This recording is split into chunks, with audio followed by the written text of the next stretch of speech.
Pai do Senhor, meus queridos, Pastor Wesley de Souza, aqui da cidade de Peabody, na região de Boston, nos Estados Unidos, trazendo mais uma mensagem bíblica para todos vocês. E hoje vamos meditar num texto bíblico, ou num livro da Bíblia, que falou muito comigo e eu creio que vai falar para os irmãos também. E acompanhe nossos vídeos no nosso canal. Wesley de Souza nos ajuda a divulgar a palavra do Senhor através dos nossos vídeos para todos os seus amigos, familiares, todos os seus grupos de WhatsApp e todas as suas mídias sociais, para que essa palavra possa alcançar a mais pessoas, a mais vidas, porque nós cremos que a palavra do Senhor transforma, restaura e traz o arrependimento para todos aqueles que precisam ouvir da palavra do Senhor. Para nós é motivo de alegria podermos falar dessa palavra transformadora. E hoje vamos meditar no livro do profeta Jonas, um livro pequeno de apenas 4 capítulos, mas que fala muito para nós e falou muito comigo. E eu peço a Deus e ao Espírito Santo e ao nosso Senhor Jesus Cristo que possa me ajudar a transmitir a palavra do Senhor com sabedoria para todos vocês. Eu vou estar lendo o capítulo de número 3, o versículo de número 1 até o versículo de número 4, que diz assim: Veio a palavra do Senhor segunda vez a Jonas, dizendo: Dispõe-te, vai à grande cidade de Nínive e proclama contra ela a mensagem que eu te digo. Levantou-se, pois, Jonas e foi a Nínive, segundo a palavra do Senhor.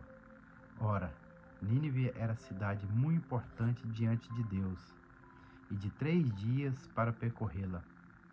Começou Jonas a percorrer a cidade, caminho de um dia, e pregava e dizia: Ainda 40 dias e Nínive será subvertida ou subjugada. Amém? Esse livro é maravilhoso e eu quero ser breve com os irmãos, porque nós vemos aqui o profeta Jonas, que era filho de Amatai, e Deus chamou ele. Deus veio a ele a palavra do Senhor e chamou ele para que ele fosse até a cidade de Nínive, porque Deus tinha visto ali a maldade daquele povo, daquela cidade. E o interessante é que no versículo de número 2 fala, né? Dispõe-te e vai. Deus disse para ele: dispõe-te e vai à cidade de Nínive. E no 3 diz assim, que ele dispôs, mas ele dispôs para fugir. Era para ele ir para uma direção, ele foi para a direção contrária. Era para ele ir para o ocidente, ele foi para o oriente. Como se ele tivesse que ir para o norte, ele foi para o sul. Uma direção totalmente diferente daquela que Deus tinha ordenado para ele. E ele foi até a cidade de Jope com a intenção de ir para a cidade de Tarsis. Ele foi no porto ali em Jope, que estava mais próximo dele, e ali pagou a sua passagem e foi sentido a Tarsis. Só que Deus enviou, aqui a Bíblia diz que Deus que enviou aquela tempestade. E ele estava naquele barco ali juntamente com outras pessoas naquela viagem, e ali houve uma grande tempestade. E ali os tripulantes estavam ali já desesperados, jogando todos os utensílios, todas as mercadorias, tudo que eles tinham ali para aliviar o peso do navio, do barco, porque o barco já estava quase se afundando. E ali eles já estavam clamando os seus deuses a livramento daquela situação. E Jonas estava no porão do navio dormindo. Jonas estava se escondendo. Ele estava se escondendo da presença do Senhor. Pelo menos tentando, porque não tem como esconder da presença do Senhor. E quando eles não viram mais solução, provavelmente alguém descobriu que ele estava ali no porão e perguntou para ele: viu, nós estamos a ponto de nos afundar, de morrer. Você não se importa com isso? Clama o seu Deus, peça livramento. E ali Jonas foi para cima. A Bíblia não relata se ele clamou, provavelmente não clamou a Deus. E eles lançaram sorte para saber o que estava acontecendo. E caiu em cima de Jonas. E ali perguntou Jonas: que ocupação é a tua? De onde vens? Qual é a tua terra? De que povo tu és? Ele lhes respondeu: sou hebreu e temo ao Senhor, o Deus do céu, que fez o mar e a terra. Então os homens ficaram possuídos de grande temor e lhes disseram: que é isso que fizestes?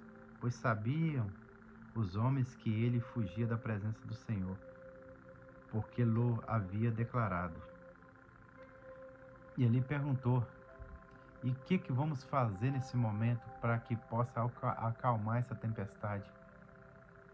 E Jonas, até com um ato ali bonito, por causa daquela situação, que ele sabia que ele era quem tinha trazido aquele sofrimento para toda a tripulação daquele barco.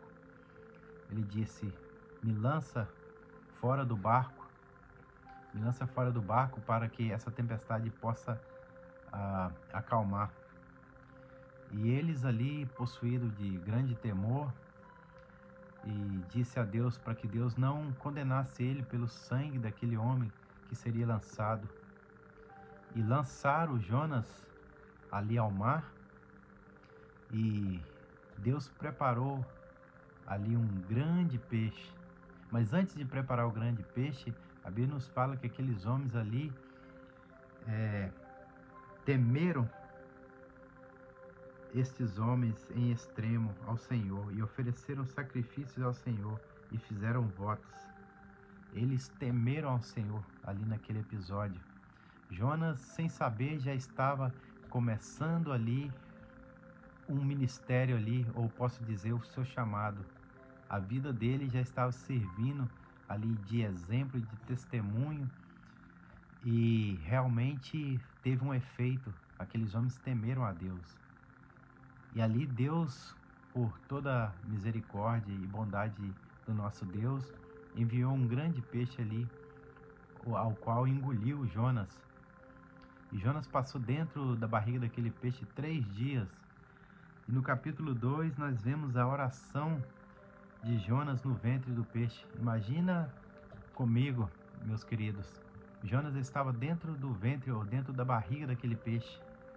O ser humano não consegue ficar muito, digamos, minutos, mas talvez até alguns segundos sem respirar no fundo, dentro da água ou dentro de um quarto fechado totalmente. Ele ficou 3 dias no ventre daquele peixe. Não tem como não ser um milagre. E ele fez aquela oração bonita ali, clamando ao Senhor livramento. Não vou ler todo o capítulo 2, mas ele clamava ali o livramento de Deus. E disse ali, né, que mas com a voz de agradecimentos, no capítulo 2, verso 9, ele disse assim: mas com a voz de agradecimento eu te oferecerei sacrifício, o que votei pagarei. Ao Senhor pertence a salvação. Falou, pois, o Senhor ao peixe, e esse vomitou Jonas na terra. Então ele fez voto ali, e ele tinha convicção, ou pelo menos ele pediu a Deus que desse a oportunidade dele subir ao templo, dele sacrificar ao templo. E Deus ali ouviu a oração e viu a angústia de Jonas e disse ao peixe: vomita Jonas ali em terra firme, na praia. E realmente o peixe obedeceu à voz de Deus, porque Deus tem todo o controle sobre os animais, a natureza, o clima, tudo ao poder da sua voz. Interessante que veio ali a palavra do Senhor, a segunda vez, a Jonas dizendo para ele o mesmo que disse ali no começo do capítulo 1, para que ele dispor aí a Nínive. Interessante que às vezes nós não entendemos. Nínive era uma cidade, ou a capital do Império Assírio. O Império Assírio já tinha conquistado ali o Reino do Norte, e Jonas sabia o quanto aquele povo era cruel, o quanto aquele povo ali pegava ali todos os países, as cidades que dominava, saqueava, matava, destruía tudo que tinha naquela cidade. E era eles uma fama de muita maldade. Então ele temia também pela sua vida, e ele sabia o que já tinha feito ali com o povo, podemos dizer, os seus irmãos ali do Reino do Norte. Ele temia e ele não queria realmente que tivesse salvação para aquele povo, porque imagina comigo, ele sabia o quanto aquele povo já tinha maltratado a outras pessoas, a outras nações. E nós vemos que realmente ele não queria ir até aquela cidade, porque geralmente os profetas Deus usava para falar ao povo de Israel. E naquele momento ele foi o profeta que foi escolhido para falar a outros povos, no caso ali os assírios, e fora de Israel. Então ele foi ali até a cidade. A Bíblia fala que a cidade tinha ali a distância de aproximadamente 3 dias para percorrer. Interessante que só fala que ele percorreu a distância de 1 dia, e proclamando ali, a única coisa que ele proclamou ali, que ele pregou, ele dizia: ainda em 40 dias Nínive será subjugada ou será destruída. Essa foi a pregação de Jonas, que em 40 dias ali aquela nação seria destruída, subjugada. E interessante que ao ouvir essa mensagem do profeta Jonas, toda aquela cidade creu nas palavras dele, se arrependeram e ali fizeram um jejum.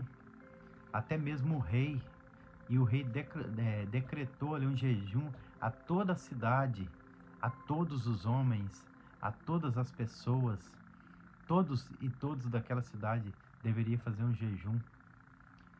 E o interessante é que o profeta ali declarou ali a mensagem que Deus havia dito a ele, e ele saiu fora da cidade, e ele ficou à porta do lado de fora da cidade, ao longe, vendo a cidade, esperando talvez a condenação daquela cidade. E nós vemos que aquela cidade ouviu a palavra de Deus e se converteram dos seus maus caminhos, dos seus pecados, se arrependeram, jejuaram, vestiram ali panos de saco. E Deus viu ali o arrependimento daquele povo. E agradou, com certeza agradou o coração de Deus. E aquela palavra ali de punição que realmente Deus tinha decretado àquele povo, Deus mudou aquele decreto. Interessante, eu vou estar lendo mais alguns versículos. No capítulo 3, no versículo de número 8, diz assim: mas sejam cobertos de pano de saco, tanto homens como os animais, e declaram formalmente a Deus, e se converteram cada um dos seus maus caminhos e da violência que há nas suas mãos.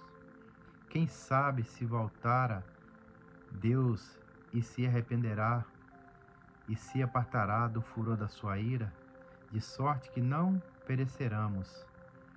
Viu Deus o que fizera, como se converteram dos seus maus caminhos, e Deus se arrependeu do mal que tinha dito que lhes faria, e não o fez. O arrependimento deles surtiu efeito, comoveu o coração de Deus. Agora, já encerrando, porque já está longo o vídeo, Jonas talvez foi o único profeta que profetizou, mas não queria que a profecia se cumprisse, mas não queria que aquele povo se arrependesse. É como você fazer uma pregação sem expectativa nenhuma de transformação. Ele ali não queria que aquele povo arrependesse, se transformarem e se voltarem a Deus. Ele queria ali que a cidade fosse destruída e esperou na porta do lado de fora, esperando a destruição daquela cidade. Mas já no capítulo de número 3, ele pediu a Deus, pois que tirasse a vida dele, porque era melhor morrer do que viver. Jonas estava preocupado com a profecia que ele deu daquela cidade fosse destruída. Ele não queria ser envergonhado de falar uma profecia e não se cumprir. E ele ficou esperando, só que Deus deu uma lição gigantesca a Jonas. Ali Deus fez crescer uma planta sobre ali Jonas e fez sombra. E Jonas se alegrou daquela planta que cresceu e ali deu sombra à sua cabeça. E de uma noite, de um dia para o outro, ou digamos, de um dia passado a noite até o outro dia, a planta, Deus enviou um verme, ou podemos dizer, um bicho, e comeu aquela planta. E Jonas começou a murmurar e dizendo: o Senhor não importa comigo. E interessante que Deus deu uma lição nele, falou assim: viu, você está preocupado com essa planta que num dia nasceu e no outro dia morreu, é uma planta que você não cuidou, e você tem pena dessa planta?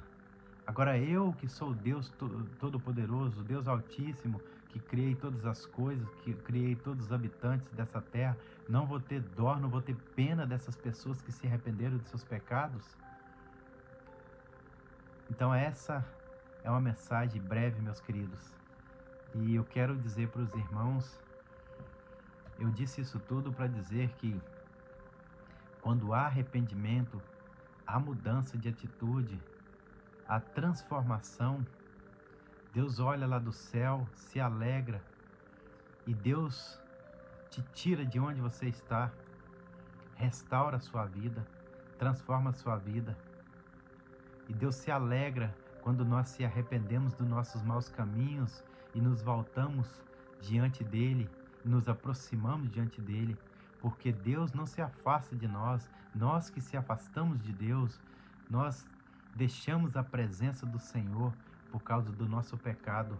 O nosso pecado nos separa de Deus.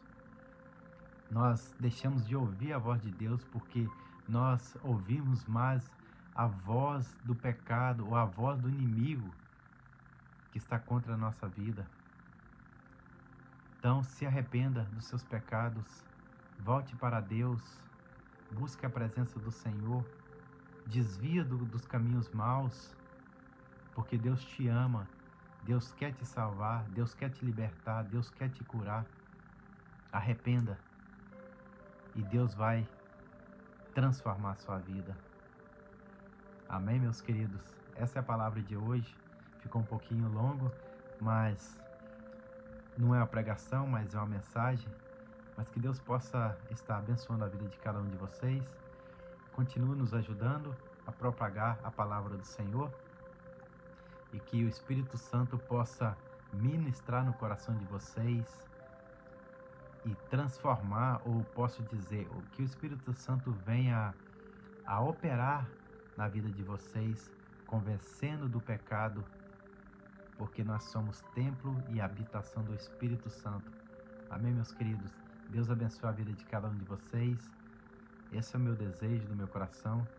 Eu agradeço por todo o apoio e incentivo de cada um de vocês.